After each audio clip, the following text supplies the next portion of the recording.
What is going on, guys? Welcome back to Mets Central's Mets fan reaction game 124, where the New York Mets dropped the final game of this three-game set against the Miami Marlins by a score of 3-2, and they are unable to complete the sweep. Now, before we get into the game recap, make sure you guys leave a like and subscribe as well. We greatly appreciate your guys' support on the channel, and we want to keep feeding you guys content throughout the rest of the season. Also, turn on post notifications as well to let you know anytime we upload a video on the channel or go live on the channel. But yeah, into the post game recap we go. And I'm not gonna lie, like it's a couple hours after the game happened, and I'm still pissed off about this loss. You had to sweep the Miami Marlins. You had to, especially dropping the last game. Especially after dropping the last series against the Oakland A's 2-1. You had to sweep. I am sorry, the Miami Marlins are a poor team, and you have to take advantage of poor opponents. But once again, the Mets are not taking advantage of poor opponents, and ultimately, it's going to be one of the reasons why, if this team missed the playoffs, it's going to be one of the reasons why they missed the playoffs. Now, look, there's a couple reasons why the Mets lost this game today, and it's two important factors, right? It's one, the offense. The offense was not good today. You faced a guy in I forgot who their starter was, right, off the top of my head. I'll check in a second. But I forgot who their starting pitcher was off the top of my head, right? And he was averaging on his pitches, especially on his fastball, anywhere from like 88 to 89. And you were only able to score, what was it? I mean, let me check his final line score. Yeah, Bolazo. You were only able to get a muster up a total of 2 runs against them. Not good enough. Not good enough. Also, 1 for 9 with runners in scoring position. I thought, especially after the last two games, the Mets were starting to finally turn a corner with their offense. And once again, it's back to the same old, not being able to bring in guys when they're in scoring position and not getting that big clutch hit. So the offense was one of the reasons why they lost, right? The other reason why they lost, right? The mismanagement of this bullpen. And I'm specifically talking about one guy because I brought it up on our last podcast. The mismanagement of Jose Budo is it's pissing me off. Like, I'm not gonna lie, because the Mets, right? They have this valuable asset, this valuable bullpen asset in Jose Budo, right? And they keep misusing him. I mean, prime example, right? Let's go back to the last series against the Oakland A's, right? So, first game of the series, Paul Blackburn, he gets the start and he gets shelled.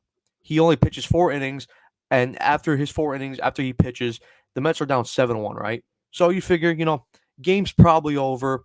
Let's put in a guy to eat innings, right? Who do the Mets bring in? Jose Budo. Why?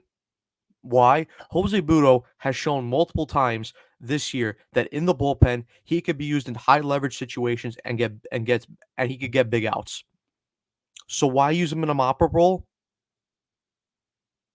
It doesn't make any sense. And the Mets go on to lose that game, right? And he pitches 2 innings. So now he's unavailable for the rest of the series. They win the second game. Then we get to the third game, right? They're up 5-0, and Jose Quintana goes into the fourth inning, and he has a nightmare inning. Obviously, loads up the bases and gives up a grand slam to JJ Bleday to cut the Mets lead down to 5-4. So Quintana can only go 4 innings, and you need a guy in that bullpen to step up and give you some innings. And again, 1-run game. Why? If Jose Budo was not using that first game as mop-up role, he could have came into that game only up 1 run and could have gotten you 2, maybe 3 innings of work. Which then, if he comes in and gives you 2 to 3 innings, doesn't give up a run, the Mets have a much higher chance of winning that game. And they probably do end up winning that game, which then a series win. So now you have another win, right? And then today, right? Because I'm convinced if Jose Budo pitches this game, the Mets probably do win it. Because we get to the first game of this series, right? Sean Manaea's on the mound. He gives the Mets 7 very good innings. And after that 7 innings of work, he comes out. Jose Budo comes in to pitch the eighth and ninth inning. Why? The Mets are up by 4 runs. Are you telling me that you couldn't have brought in a couple other guys to pitch that inning and get you through, and get you through 2 innings of work up by 4 runs? Because listen, if the Mets can't trust this bullpen, any of these guys in this bullpen up 4 runs, then you know what? We have a serious problem. because then this bullpen's not good enough and it's not reliable. If that's the case, right? So they use him right. He works the final 2 innings. They win the game 7-3. Sevy obviously pitches the complete game shutout yesterday, and then we get to this game, right? Paul Blackburn. Credit to Paul Blackburn today because he pitched a very solid 6 innings and a nice bounce back performance after he got shelled against the Oakland A's in that first game of that series, right? Gives you 6 very good innings. So he comes out, you need 3 innings from your bullpen. And again, if you don't use Jose Budo in that first game, he could come into this game. He could give you 1, 2, maybe 3 innings. But let's just say he gives you 2 innings, right? Get you through the 2 innings. Mets are still up 2-1. Who do we have to close out the 9th inning? Edwin Diaz. So just by misusing Jose Budo these last 2 series, the Mets cost themselves 2 wins. And 2 wins is big because if the Mets have another 2 wins, they are tied or either they have a 1-game lead over the Atlanta Braves for a last wildcard spot. And you never know, right? We could fast forward in a couple months, and the Mets could potentially miss out on the playoffs by 1 or 2 games. Well, we could easily go back. We could easily, look back on the schedule and say, oh, well, if the Mets were only able to beat the Oakland A's 2-3 times, if the Mets were only able to sweep the Miami Marlins, maybe they're in the playoffs. But they're not. And just it's mind-blowing how they just keep misusing Budo time after time after time. And look, I understand Carlos Mendoza, he's a rookie manager, right? And to give him credit, right? He's had a very good rookie manager season, but it's just unbelievable how Budo keeps getting misused, and I don't understand it. Then obviously going back to the offense, right? Because I will go over the game recap, but we have to go over this first, right? Because so the Mets go into the bottom of the 9th. They're obviously down 2-1. And obviously they need a run to either force it to extra innings or get 2 runs to win the game, right? So we go to the bottom of the 9th, right? Tyrone Taylor leads off the inning and hits a single. I'm sorry. Jose Iglesias leads off the inning and he gets a single. Then Tyrone Taylor, next batter up after him, gets a single. So it's first and second with nobody out. And then I don't understand this decision, right? Jeff McNeil comes up to the plate, and Jeff McNeil in the second half has been one of the Mets' best hitters, arguably the best hitter, right? And they ask him to bunt. I did not understand that. I did not understand that decision. I don't know whose decision it was, whether it was Mendy, the third base coach's idea, or was it McNeil's idea? I don't know. But they screwed up. There was no reason to bunt in that situation. Now, look, I understand the idea to bunt there because you say, oh, well, if McNeil gets down the bunt, Iglesias goes over to third, and Tyrone Taylor goes over to second, and then all the Mets need is a sacrifice fly to tie the game. I get that, right? However, McNeil's one of your best hitters. Let him swing the bat in that situation. And listen, I understand there's the risk of running into a double play, right? Or even a game-ending triple play. And we've seen it with the Mets before. I think it was 2009, 2010 against the Phillies. It happened, a game-ending. So, look, it's a risk, right? It is a risk. But I would much rather McNeil swung the bat in that situation. Now, look, if you wanted to bunt, I could have compromised and say, okay, listen, try to bunt the first time. If it doesn't work out and it gets to an 0-1 count or a 1-1 count in this situation, immediately stop bunting and try to hit the ball. Because and he almost got in trouble too because he tried to bunt the second time and he popped it up. It was almost caught, so that would have went to waste. But it gets to 2 strikes, and now you only have 1 pitch to work with or 1 strike to work with. So your odds of failing are pretty high at that point. And of course, the next pitch, Foucher throws a high fastball and McNeil strikes out. So then, 1 out. Lindor hit a deep fly ball to center field. I thought off the bat it was gone. It was caught. And then Vientos strikes out to lose the game. There was just too many errors and just too many mismatched situations in this game. And the Mets could not afford to lose this game. They couldn't. But anyway, let's get into the actual game recap. This is going to be pretty quick because we're already 10 minutes into this post game. So obviously, Paul Blackburn on the mound for the Mets, Palazzo on the mound for the Miami Marlins. Starting off, Xavier Edwards leading off for the Marlins. He flies out to Nimmo. Berger strikes out. Bride singles, and then Jesus Sanchez flies out. Bottom of the first, Lindor flies out. Vientos singles. Brandon Nimmo walks. Pete Alonso hits into an inning double play. Top of the second, Derek Hill strikes out. Emmanuel Rivera singles. Kyle Stowers pops out. And then Emmanuel Rivera was then picked off. So that ends the inning there. And a lot of base running errors by the Miami Marlins today, which they bailed out the Mets heavily today because, I mean, you get picked off 3 times in one game. That's a big issue. Bottom of the second, Marte strikes out. Winker grounds out. Iglesias singles. Taylor strikes out. Then top of the third, Otto Lopez triples. Nick Fortes hits a sac fly. 1-0 Marlins. Xavier Edwards walks. Jake Berger flies out, and Jonah Bride flies out. Lines out to end the inning. Bottom of the third, quick 1-2-3 inning. Torrens flies out. Lindor flies out, and Vientos pops out. Top 4, Jesus Sanchez strikes out. Derek Hill lines out. Emmanuel Rivera grounds out. Bottom 4, another 1-2-3 inning for the Marlins. Nimmo flies out. Pete singles. Marte hits into an inning-ending double play. Top of the 5th, Kyle Stowers flies out. Otto Lopez grounds out, and Nick Fortes pops out.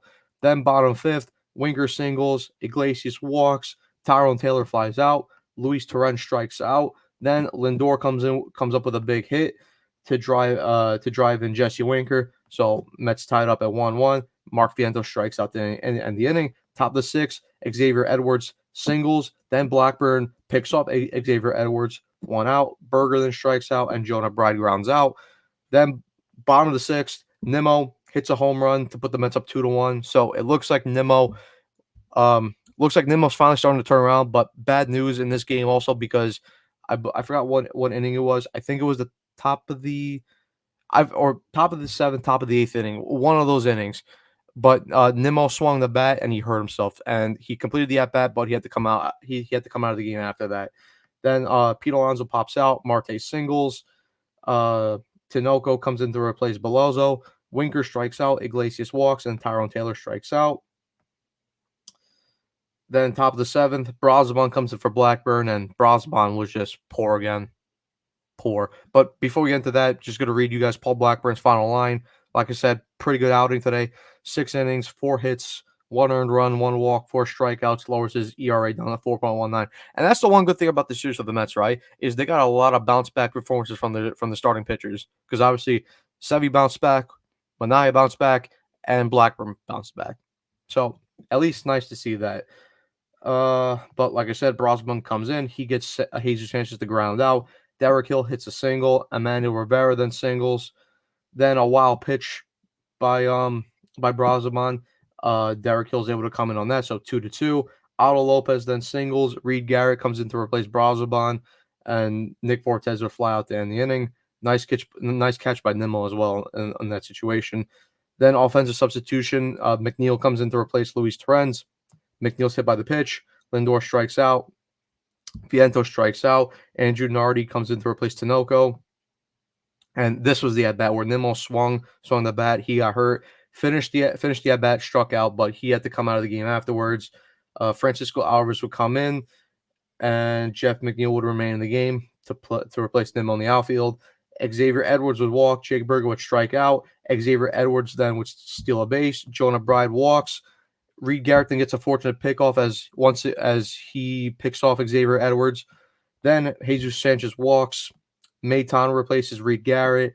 Derek Hill then singles in a run to make it 3-2 Marlins, and Emmanuel Rivera grounds out. Then the inning, bottom of the 8th, Pete walks. Bader strikes out. JD Martinez comes into pinch hit for Jesse Winker. At the same time, Declan Cronin replaces Andrew Nardi on the mound, and JD Martinez grounds into an ending double play. Then top of the 9th, JD Martinez remained in the game as a DH. Kyle Stowers grounds out. Otto Lopez strikes out, and Nick Fortes strikes out. And obviously, bottom of the 9th, we went over that before. But yeah, just a really frustrating loss for the Mets. You couldn't lose that. And I mean, there has to be some discussion about this bullpen because Brazoban, while he's maybe had 2 good outings, he struggled in a lot of outings, so he needs to get on top of his game. And Reed Garrett again, poor, poor. There has to be a discussion about whether, the Mets let him go and DFA him because he hasn't been the same since coming back. And you'd figure, maybe he'd go on the IL, he'd recover, and maybe he would look something similar to what we saw in the beginning of the season, but he just hasn't, looked the same. And I think it might be time for the Mets to cut bait with him. I don't know, let's see, but just the walks, man. I mean, Reed Garrett, 3 walks, not good enough. Brosman obviously didn't walk anybody, but just he wasn't good enough either. But yeah, yeah. And I understand that the fact that the Mets can't win every game, right? You're not gonna win every game. You're not gonna win every series, right? But because of the fact that the Mets got off to such a bad start this year, and they were 22-33 in at the end of May, like since they had that really bad start and that really bad stretch, the Mets really can't afford any more of these little bad stretches later on the season. They can't because I mean, you look at the Phillies, right? They got off to such a huge start. And ever since then, they've had those little bad patches. But when you get off to such a good start, you're in a spot where you can have those bad patches because you built up such a big cushion earlier on. But yeah, now obviously the Mets going to a 3-game set with the Baltimore Orioles, and I mean they have to at least win this series. You go 2-1, and you have was it a 6 and no, not even a 6-4 homestand. Or sorry, I'm sorry, I can't even do the top of the math at the top of my head right now because I'm just that frustrated with this loss. But yeah, anyway, guys, that was the post game recap. Make sure you guys leave a like and subscribe, like I mentioned before. Also, turn on post notifications. And yeah, tough loss. Peace out, baby. Let's go, Mets.